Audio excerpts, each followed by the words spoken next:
I stand before you today in disbelief that after the President incited a violent mob to commit an act of insurrection and remained silent as police officers were assaulted, the Capitol was ransacked, and members of this body fled for their lives, that there are still members of his party who refuse to hold him accountable. Every moment Donald Trump is in the White House, our nation, our freedom is in danger.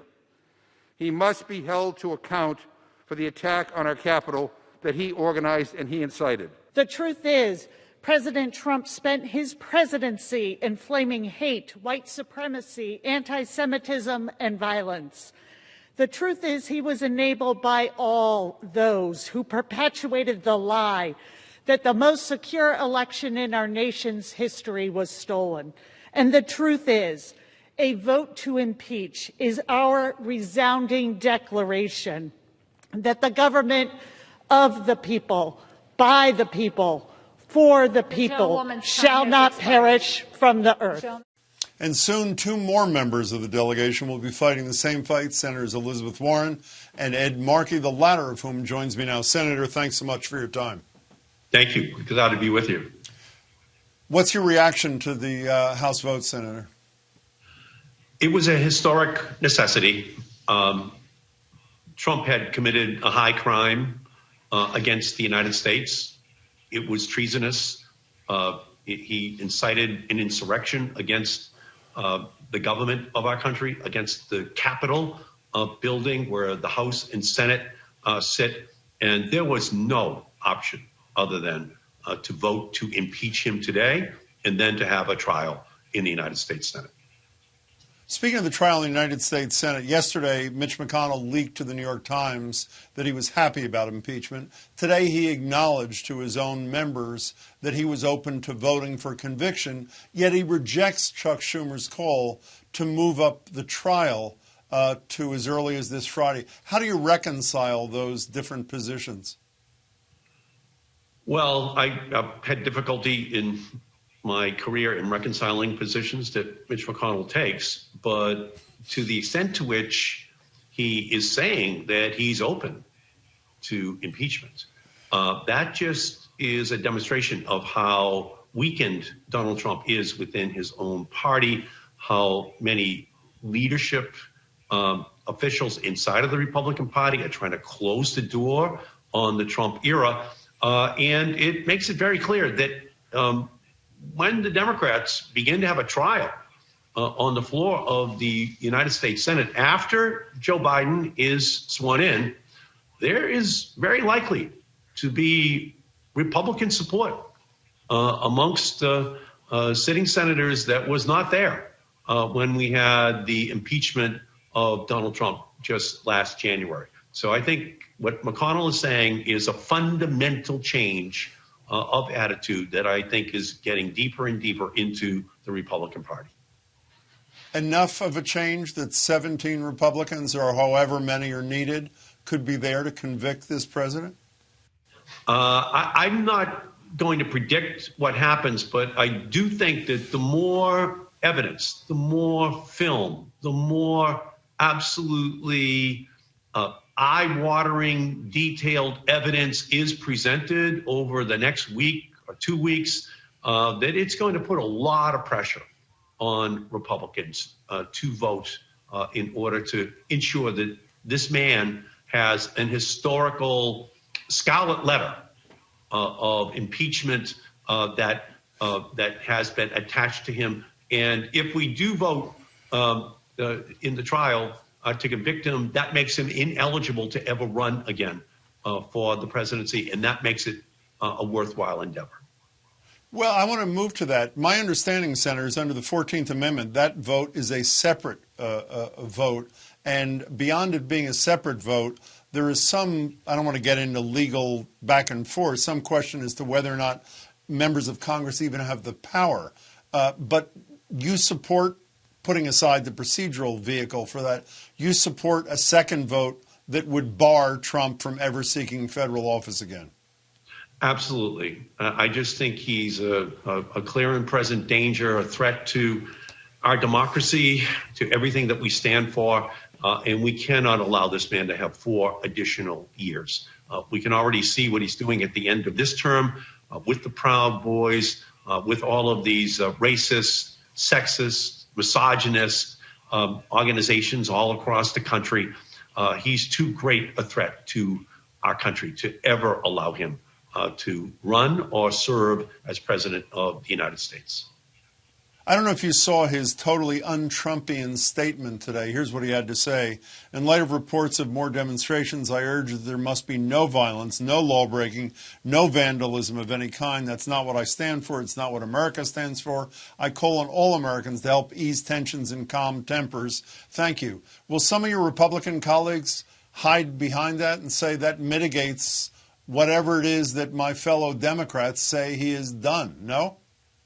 Well, too little, too late. Crocodile tears after the actual event that he instigated, that he created, and by the way, aided and abetted by certain members of the House and Senate who were just egging on Trump and egging on all of these people who attacked the Capitol last week.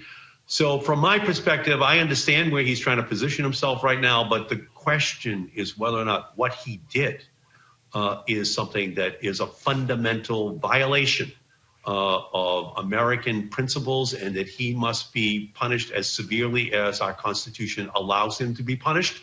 And no words now should in any way allow him to be exculpated from the punishment which he must have meted out to him for what he did to our country.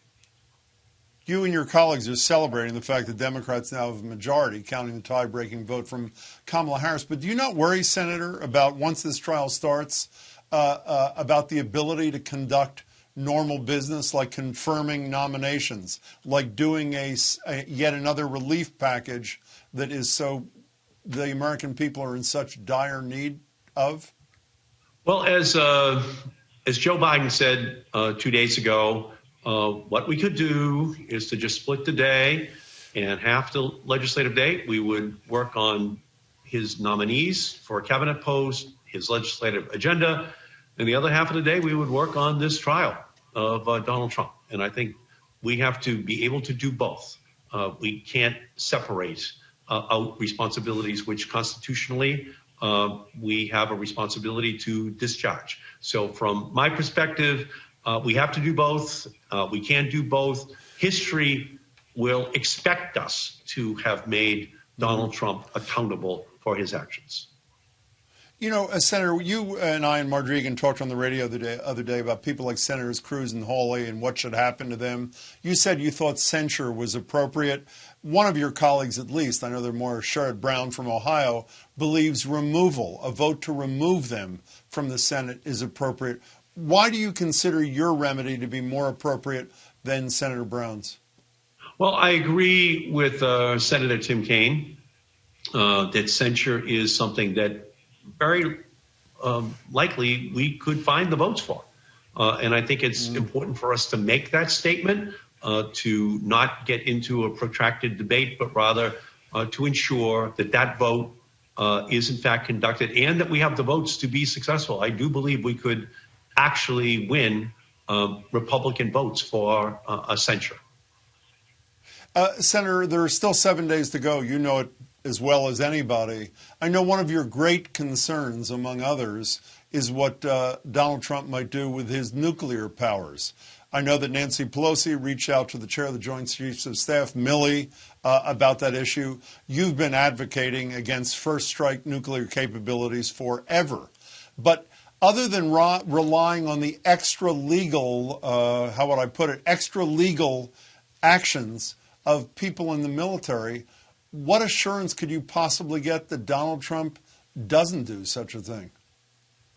Well, again, I think we have to keep the heat high on Trump. It's one of the reasons why I would hope that McConnell would conduct a trial immediately so we can get his finger off the nuclear button. The sooner we have the trial is the sooner he's relieved of that opportunity. He's off the rails, he's reckless, and he's absolutely a danger, not only to our country, but to the whole world, as long as he is sitting in the Oval Office. So from my perspective, we are absolutely trying to signal to the military, to General Milley, and to others that there should be no cooperation with Trump if he tries to use the nuclear option on another country somewhere in the world in these final 7 days of his presidency. And we're just trying to make it as completely crystal clear to the military that we want to see no cooperation with this dangerously unhinged president of the United States. So he has a lot of authority, but the military is in a position, if they make a determination that the act is reckless, to not execute that order. You know, I don't know if you have enough time, Senator, in the midst of all this unending chaos, to step back ever and think about what's happening. I mean, today as we sit here, I saw a poll this morning, 18% of Republicans think what the rioters did the other day was appropriate. 70% of Republicans still think the election was stolen from Donald Trump. Do you worry that our democracy is failing in this country, or are you hopeful that we can return to maybe a pre-Trump time or something where we have a stable democracy in this country?